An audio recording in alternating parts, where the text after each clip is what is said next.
and welcome to Two Yellows Make a Red. All four of us are here today, and we're going to discuss our Euro 2020 and 2021 predictions. We're going to go through the group stages and talk about who we think is going to win each group, who could provide shocks, and who also could be a dark horse to go far into the tournament. So, we'll just start off with Group A, which consists of Italy, Switzerland, Turkey, and Wales. I'll start with Alistair. Who in that group do you reckon's going to win, and who's possibly could there be a shock in that group? I think, to be honest, I think any one of the four teams could get through. So I don't really know if you could class any of them as a shock. On paper, I think Italy will top the group, and I'd probably say Switzerland second. I haven't seen any of Turkey, so I can't really comment. And I think the Welsh have had a bit of disruption with Giggs being pulled as the manager before the tournament, so I'm not sure how they're going to respond. And while they've got Gareth Bale and Aaron Ramsey, I don't think their big players are the same players they were 5 years ago. So I'm going to go for Italy and Switzerland. As Alistair says, that you wouldn't be massively shocked if any one of the four topped the group. But definitely, obviously, losing your manager going to a major tournament certainly won't help Wales's case. I was reading that they're sort of quite defensively sound, and obviously that would rely on Bale and that to get the goals. But I just, as Alistair was saying, don't think that the players they once were.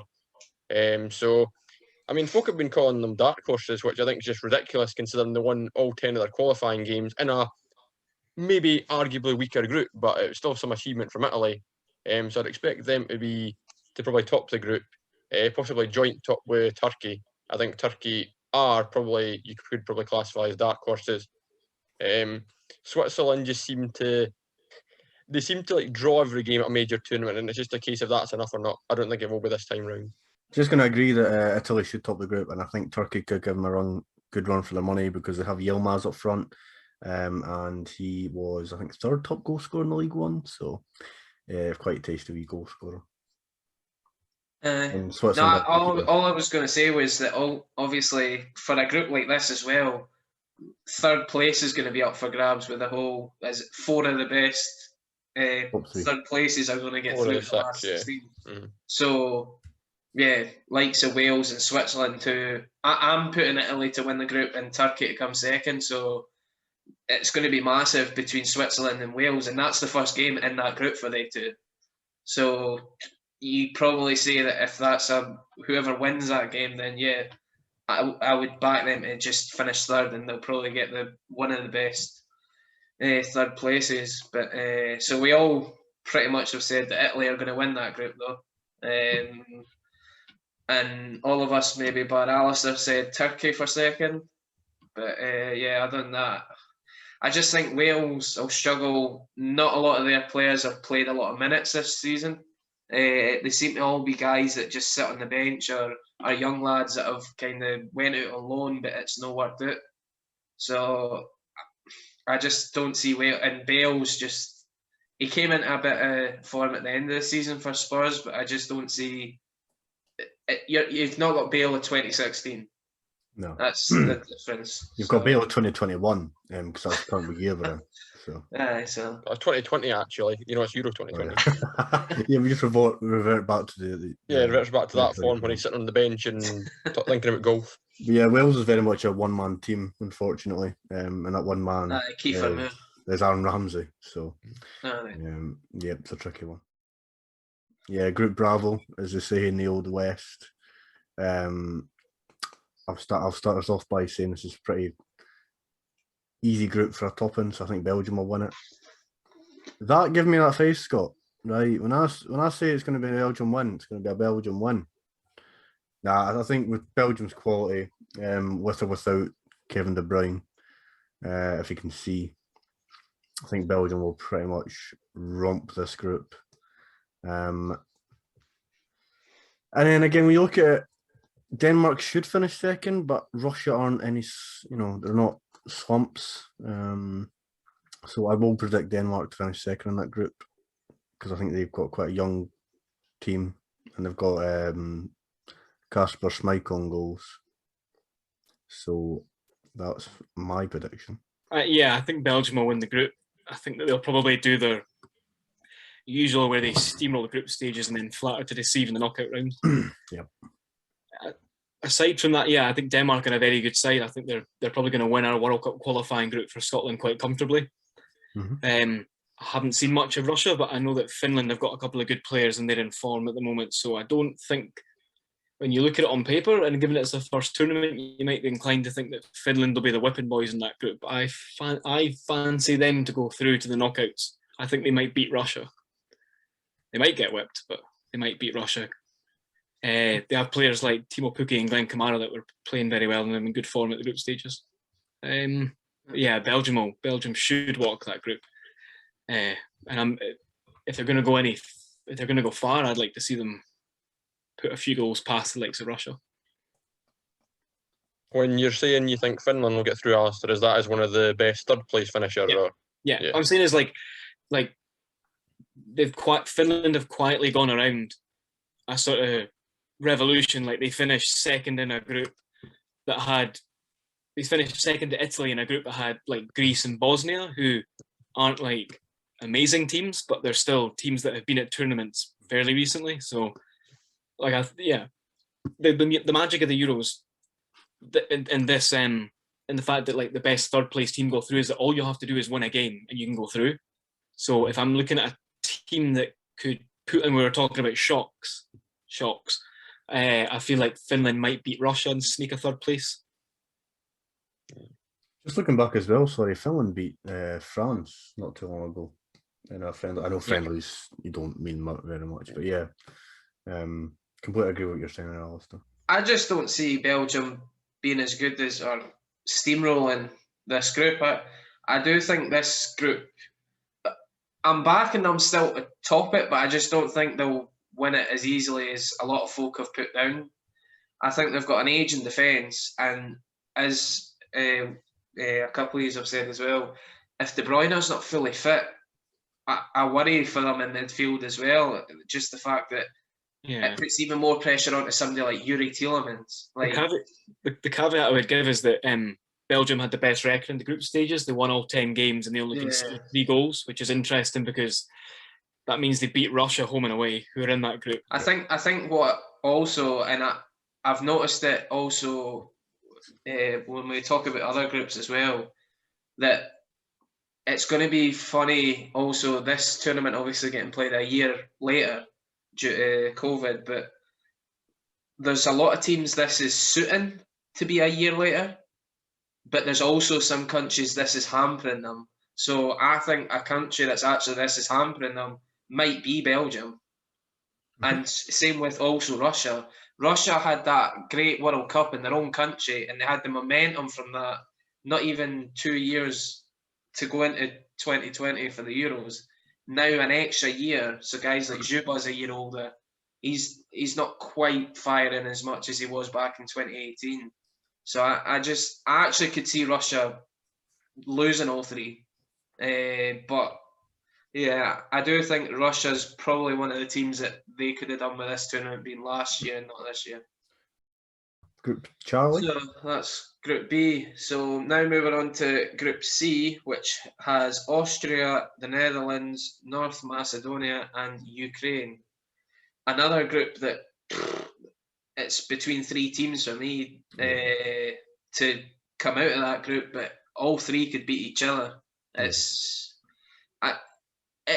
It's probably going to be one of the least exciting groups. Just none of them have that many great players or great teams that you go, I'm wanting to watch their games at the Euros. But I do think it's a group that's just going to be very tight on who tops it and who comes second. But I'm actually going to go for Ukraine to top that group, with the Netherlands finishing second and Austria third. And I think Austria will get one of the better third place finishes. But I do think that it's not a group of death, but at the same time, it's just a group that anybody could beat anybody out of that group. So yeah, that's my thoughts on it. Obviously, Van Dijk's going to be a huge miss, but I do still fancy the Dutch to top the group. I would probably put Ukraine into that kind of Turkey/Denmark category, maybe just a step down, as sort of potential dark horse to do quite well. I was certainly interested to see how the likes of, obviously, Zinchenko plays left back at City. I mean, how he plays like further forward for Ukraine. I presume he'll be one of their more creative players. But I would certainly have the Dutch top and Ukraine second. I can name one single North Macedonia player, no offence, apart from Alioski. And Dev. oh yeah, of course, the legend, yeah. Although he's not He's getting about any younger. 104, is he, no? Aye, but he's still playing. Kicks a boy. And then Austria, I just kind of put in the same category as Switzerland at major tournaments. They just seem to draw every game. So I'm not even sure they will be one of the best third place finishers, to be honest with you. Easy for me to say. I actually agree with yourself. I think Ukraine are going to top that group. They topped their qualifying group, including they beat Portugal, who were in second place, and I think they might have beaten Portugal home and away. Let me just check. Yeah, well, they beat Portugal at home and drew away, so they can play well against the top sides. Yeah. Shevchenko's got them very well organised, and I think they've got players in Yarmolenko who will punish teams. So I'll put the Ukraine top, and I'm undecided on the Dutch. You see, Austria on paper look a half decent team, but I wasn't really impressed with them in the game that we played against them in qualifying. I thought they were vulnerable, and I think that Depay will drag the Dutch out that group, probably at the expense of Austria. But it wouldn't surprise me if North Macedonia grabbed a point against Austria, because I think they're vulnerable. I don't think they were great against us. I think they rely heavily on the influence of David Alaba at the back. And I think if you can disrupt him, I think you disrupt Austria. So yeah, Ukraine, I think, will top that group. I fancy them to do well in the tournament. And if there is any of the big teams, apart from the group of death, which we'll get to later, that are most vulnerable going out of the group stages, it's the Dutch. Just a quick point before we move on to Group D. So, I can't remember who it was, but one of these talked about how North Macedonia, we don't really know much about them, or we don't know many of the players, but I had a look at their squad just earlier today, and I have to say their midfield all play in the top 5 leagues in the world. So they've got I think Daniel Bardi, who plays in midfield for Levante, Elmas plays for Napoli, and if they've got they two in the middle of the park with Alioski just to the left of them as well, you've got guys as I said, in the top 5 leagues in the world. If that's your core in the middle of the park, I don't see them being a whipping boy. If you've got a core in midfield, you're going to be hard to break down. And I do see them possibly getting points off at any of them, to be honest. Maybe I think Ukraine will probably beat them, but I do think that the Netherlands you can have a go at them, as we've seen. I was saying to me and Ryan were chatting about this the other night. We were saying that they're a good enough, well organised enough side that they will probably spring a shock on somebody. Even though they've expanded the Euros, I don't think there are any poor teams at this Euros. I thought in the last Euros, when they expanded it, I thought there were a couple of teams there that got in just by virtue of it being expanded. Yeah. I think that this time round, a lot of teams like Finland, Macedonia, in their first Euros, deserve to be there. They haven't just got in by virtue of the back door. Yeah. That's fair enough. And us. No. Well, good that we've just mentioned us, because it's now our group, Group D. So that consists of Croatia, Czech Republic, that lot down south, England, and obviously Scotland. Hold on, Scott. There goes our English viewership. I honestly feel like this has been the catchphrase of the video so far, but again, I feel like this group could genuinely finish in any order. Croatia have such a stacked midfield, but guys like Perisic and Modric aren't getting any younger. I don't think it's as good as the team that obviously got to the World Cup final.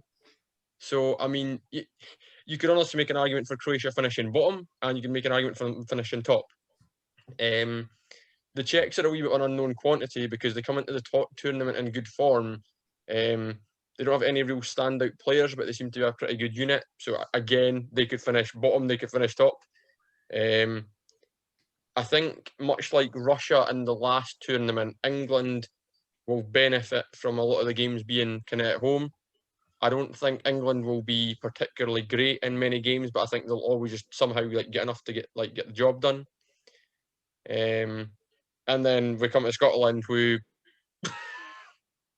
whoever knows what to expect from us. I would probably have England top. I'll put Croatia second, but like I said, this is probably the group I'm least sure about.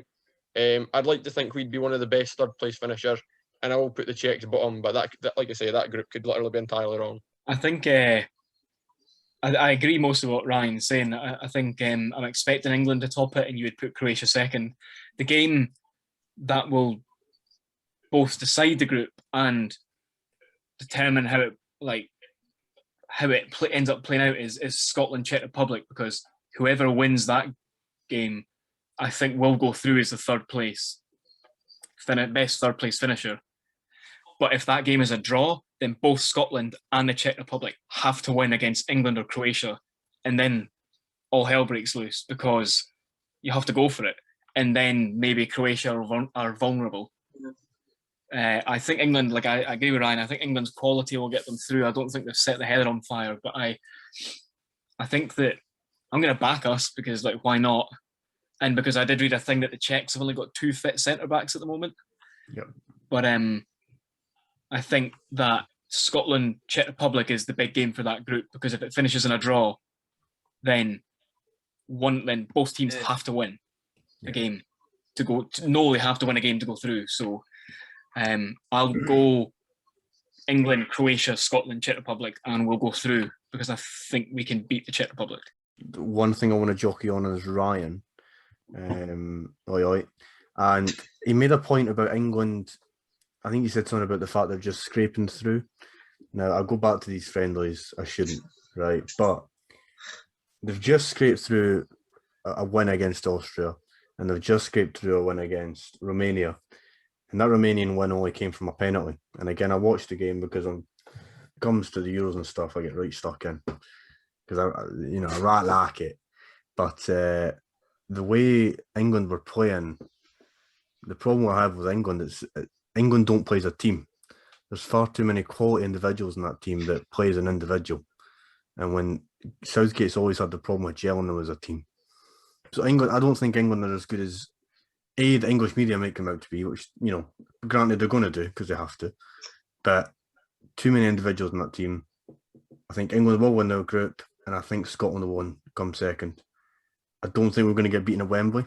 That's another game. I also talked about the Czech Republic being a crucial one. I think the game at Wembley is equally crucial, and I don't think they're going to beat us. I think we're going to either win that game with a sneaky goal, or we're going to draw it. And if we can take points off England at Wembley, then that group could go anywhere. I think we'll finish second. Croatia third, Republic fourth. I don't know if it's ever happened before. Mm-hmm. Maybe it has in a major tournament, but is it the possibility that we see every single game in this group a draw? Because it's that tight. I don't know if it's happened before, but you can see it. You could see. And then, then it's just pick a name out of a hat and get us through. But but if my head says that, we'll probably third, and it'll come down to, as Alistair says, that all-important first game against Czech Republic. My heart says that we're actually going to finish second, and I do think that we actually have got a good chance of beating Croatia. More the fact we're at home, we're at our own stadium, and we've got a very good record against Croatia. We've never lost to Croatia. Exactly. So which is effing terrifying. I've just got a feeling that I just don't see us losing against Croatia. So I definitely will get some from that game, I think. And then I do back us again, maybe for like a 1-0 against Czech Republic, and then as everyone keeps saying, the England game will take care of itself. But I do. Andrew, you've been talking about them friendlies, and I know they are friendlies, but these friendlies mean something because you're building towards a tournament. The warm up, isn't it? It's not a friendly in October that means nothing. No. This is building up to a major tournament. The warm up. Folk would say that the players of United and City aren't playing for them. because obviously they've joined the camp later. But at the same time, they're all meant to be very good players. Yeah. And if they can't beat Romania, who aren't even at the tournament, then, or sorry, they beat them 1-0 from a penalty. But if they're only able to beat Romania with a penalty, you start to question whether they're going to be good enough to go far in the tournament. That's the thing as well with that game. They wouldn't, and I can't say if they would have or not, but I strongly believe they wouldn't have won that game against Romania had they not got a penalty, because they looked lacklustre. And as I say, they play very much as they'll run down the wing, then they'll stop, then they'll pass it back to me. They don't play as a team. They think they are all quality individuals. You can't take it away from them. Minus an unfit John Henderson, but they don't play very well as a team. So I think that's where Scotland has its strengths now. Steve Clarke's got a team together that play well as a team. We're playing a lot more attacking than we used to, because previous days we were bad for just playing it through the defence and then getting capitalised on. So I also think we've got that fear factor now with Scotland as well. Croatia, Czech Republic will be sitting in their camps, quaking in their boots. My one fear for just in general, is that there are some players who I just don't think are tournament quality. I don't think Stephen O'Donnell and Grant Hanley are tournament quality. And I like Jack Henry and he's in form, but he doesn't have the experience at international level. He only has 6 caps. So you were joking about somebody like Barisic, but Barisic is coming down that wing on the overlap against Stephen O'Donnell and likes Jack Henry. So I don't know. I can see us getting caught at the back, because we can be as organised as we want, but at the end of the day, quality counts in a tournament. Yeah. So that's my one fear, is that like Grant Hanley and O'Donnell they'll run through a brick wall for Scotland, which I love, but they're not quality players. Yeah, no, I mean, as much as I was playing LOL on the Rangers card meme with Barisic, he is genuinely like one of my players to watch out for. I mean, if Croatia are losing late on and he's stepping up to take a free kick, like I'm backing him. It's almost like there's a common denominator between your players to look out for at the tournament, right? Yeah, no, I'm sure the fact Kamara and Barisic both play for Rangers is completely unrelated. Pure coincidence. Right. So yeah, that was Group D. So we'll move on to Group E now, which is Spain's group, which is Spain, Poland, Sweden, and Slovakia. Again, it's probably going to be Spain, I think, to top that group, and I'd back them probably to win all 3 games. Although Poland will be possibly a tricky game for them, that they might get a draw. But yeah, I don't see Slovakia or Sweden taking points off of Spain. And yeah, probably going to say Poland to come second, just purely down to the fact that they've got Lewandowski, who's just been on fire again this season. And I think as long as they get the ball to him in decent areas, he'll finish them. So I'll back them for second. And then I genuinely think that Slovakia, out of the teams that came in through what they're calling the back door, obviously with the playoffs, I actually think Slovakia are possibly the worst team in the tournament. And as you said, Alistair, compared to 2016, there was probably worse teams in that tournament to this tournament. But I do think that Slovakia are probably the worst team in this tournament. I just don't see them scoring a goal. They beat us, was it 1-0 in November when we played them? But both teams were kind of still on a high of, we've just qualified for a tournament, and I don't think we deserve to lose that game. But I don't see Slovakia scoring a goal, and I could see them finishing rock bottom with no points. Yeah, I'm inclined to agree. I saw that Sergio Busquets has tested positive for COVID, and that seems to be disrupting Spain's preparations. So it's difficult to read into how much that affects the team. They also don't have Sergio Ramos, which is a surprise, and he seems like a big miss having such a natural leader at the back. Sweden took a point off Spain in qualifying, so you can read into that what you will. But I am expecting Spain to turn up at the tournament, unlike their last one. And I think that probably it'll be between themselves and Poland. Whoever wins that game will top the group. I'll say Poland and then Spain just to be different. But I don't. I think Slovakia potentially one of the poorest teams at the tournament yet, and then Sweden are a decent side. They got to the quarterfinals of the World Cup, so you can't write them off. But I think Spain and Poland will be too strong. Yeah, not terribly much to add to that. I agree. This is a group I'm most confident about. I'd be shocked if it wasn't Spain and Poland going through. Just a couple of things to piggyback on. I think there's a lot of pressure on Enrique now. I mean, obviously there is anyway, because of Spain's, one of the bigger nations. They're expected to do well. In the last sort of couple of tournaments, they've fallen short. No Real Madrid players, in particular Sergio Ramos, is a big call. So there's obviously pressure on the guys like Laporte, who's obviously switched nationality, and like other players just to deliver for him. So I think it's a big tournament for Spain to see where they are, if they still sort of rank among the best. And I'm really interested to see how Lewandowski gets on. Obviously, as you guys were saying, probably I'm going to say it, the best striker in Europe, and that's like out-and-out striker.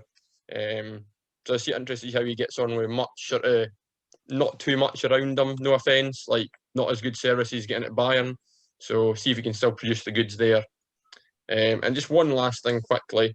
I mean, Andrew's saying about Ibra and how he thinks that's going to hinder them. I mean, bearing in mind this Sweden team got them there, and I'd argue maybe like Ibra is he's a bit of a double-edged sword. Like, he's a fantastic player, but he's also a maverick and not really a team player. So I think he could definitely create sort of dissension in that group, whereas there's cohesion and there will remain cohesion without him. So Sweden could maybe surprise a few. So I will put them third. And obviously Slovakia bottom. But yeah, I'd be very surprised if it wasn't Spain and Poland going through. So now the final group we've gone is Group F, which is everybody's calling it the Group of Death, which has got France, Germany, Hungary, and Portugal. So you've got a rematch Euro 2016 in the same group, the final in the same group, which will be interesting. A very weak Germany, I would say right now. They're very low in confidence. It'll be interesting to see how they get on, and if they can bounce back from their very poor World Cup in 2018. And a very interesting one, I think, could be Hungary. Hungary are playing 2 of their 3 group games at home in a full stadium. That's something that I noticed, that they've got full capacity. Their government's allowed that. So, and I wouldn't put it past them to possibly get points out of them 2 games just because they've got their own fans behind their back and they're at home. And just, I could see them finishing third in that group. And folk are going, Hungary are the whipping boys, they'll get beat every game comfortably. But I could see Germany finishing bottom of this group and Hungary finishing third. I do think France, they're usually slow starters in a tournament, but I do just think they'll have enough to win this group, with Portugal finishing second. Portugal, again, have assembled a very good squad. Another team who I think have benefited for this tournament being a year later. I think last year you probably are not as confident as you are this year on Portugal. Just, I think they've proven over the last sort of year that they are the real deal, sort of thing. So yeah, I'm going with France and Portugal to finish 1 and 2. Yeah, I mean, much like I'm interested to see how Lewandowski does for Poland. Obviously, Muller's been recalled to the Germany squad, which is quite a big call after, I'm not sure exactly what Lowe said, but basically like he wasn't going to select him again. So to obviously do a 180 on that, it's going to be interesting. Obviously, Muller's continued to be very prolific for Bayern, so I'm sure it will be like a good decision and work out well for Germany. But I'll be interested to see how they do. I was going to make the same point as you, Scott, about Hungary having the 2 home games, which, I mean, it could have kind of like a Russia effect at the World Cup, kind of buoys them on. I don't think they'll be whipping boys by any means, but I would still be shocked if they didn't finish bottom of this group. As for the other 3, yeah, France probably top. I worry if Portugal might suffer a similar fate as Belgium have done in recent tournaments. So many good players, but they just don't click. But I'll still put Portugal second, Germany third, and Germany to go through. I think I'm expecting France to win the tournament. They're my pick for the tournament. I think they are the best team in the world at the moment. They are defending world champions. And I think that first game is really interesting because I think Germany go into it knowing that they know Portugal are playing Hungary, so they know that, or they would expect that Portugal are going to pick up 3 points there, which means that they have to try and take something off France, otherwise they're on the back foot. So I think France will top the group and walk it. And I think Ronaldo will drag Portugal through like he has done previously. They weren't that great in qualifying, so it kind of hints towards what Ryan was saying, where like the sum isn't necessarily greater than the individual components.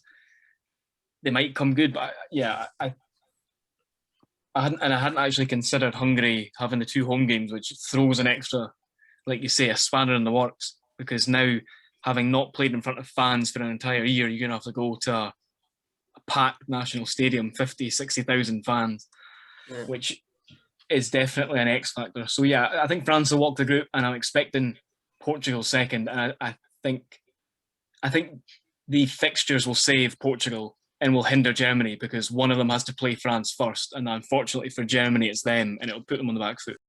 I also believe Germany will finish bottom, and the reason for that is it's Joachim Löw's last term as manager. It will go 2 ways.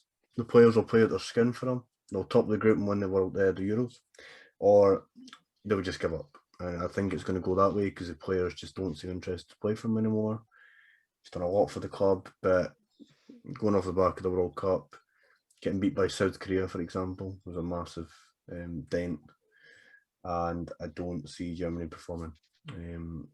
Again, back to the friendlies. They played Denmark the other night there. The only reason they drew that game was through a fluky goal that they scored as it came off Schmeichel, went to a defender who passed it back to a striker who scored. So, very lucky goal. Didn't look very cohesive again. And, yep. So, I would predict Germany to have a woeful Euros and Joachim Löw to get shot. Well, fair enough. I'm not sure I would go as far as Hungary, a dark horse, like, but... they're not... Out of that group, to come out of that group, they've done extremely well if they do that. So, But we've had our say now on every single group and who we think is going to go through. We're not going to go through each last 16 quarterfinal, semi-final, but I don't know if you guys have had a look at the tournament tree, but I am predicting, or I'm going to go for a France-Italy final. And I hope Italy win it. I'd like to see them winning it. But I do think France are just going to have too much this summer, and I do see them coming out on top. Yes, stole my final, Scott. Yeah, bastard. That was my exact argument, is that Italy are on a 27-game unbeaten run, which is the longest unbeaten run in international football at the moment. I think they will win their group. I think that they will get to the final. I think Immobile will be the Golden Boot winner, but I think France will be just one step too far. And my dark horse for the tournament is Ukraine. I think Ukraine are a great side. I think Shevchenko has them playing very well. I have looked at the tournament tree previously, but it was a few weeks ago, and I'll honestly admit I've forgotten it. I think a good thing for Italy is there's no real standout player. Like, you've got guys like Immobile, like they've got fantastic players, but I think the crucial thing is they are a team, and they won't be undermined by individuals, so they do have a really good chance. Very good manager as well. Exactly, absolutely. It's a really cop-out answer, but it honestly, for me, depends on who's finishing where in what group, and just like their path to a potential final. I mean, if you have someone like a Belgium, I don't think that this is actually possible, but just for example, like a Belgium drawn in England in the last 16, then that's one of your favourites going out there immediately, kind of thing. So Yeah, I would say is there's probably 4, maybe 5 teams that could realistically win it, and I would be very shocked if it wasn't one of those 4 or 5. Yep, France for me. I can't really see any other ones apart from that. And given the tournament tree, I've not actually looked at it, but I know that certain permutations stop other teams from winning, etc., etc. So, yeah, it has to be France for me. I will say, to be honest, Alistair, that I've only changed that final today because I've been saying for weeks it's going to be France-Belgium, but I just think that Italy will get a win over Belgium in the semi-final. I just changed it today. I just think that they will. Yeah. But yeah, and I'm gonna go for, if I pick a golden boot winner, I'm going to say it's Lukaku, just because he seems to love a group stage and scores like 4 or 5 in the group stage and then kind of goes quiet after that. Yeah. And I think 5's usually good enough to win it. So I think, I would go with Lukaku to win it as the golden boot. And I think if France do go on to win, N'Golo Kante will be the player of the tournament. Ballon d'Or. I can't remember all of the linkages together, but if 2021 is truly 2012 all over again, Chelsea obviously won the Champions League, Italy getting to the final and losing to arguably the best team in the world, which would probably be France. If you believe in kind of like Superstitions. superstition, fate, whatever you want to call it, then I would put decent money on that. Yeah, so you've now had our opinions on who's going to apparently who's coming out of the groups and who's going to win the Euros. So yeah, congrats to Slovakia winning the Euros. But yeah, we'll see.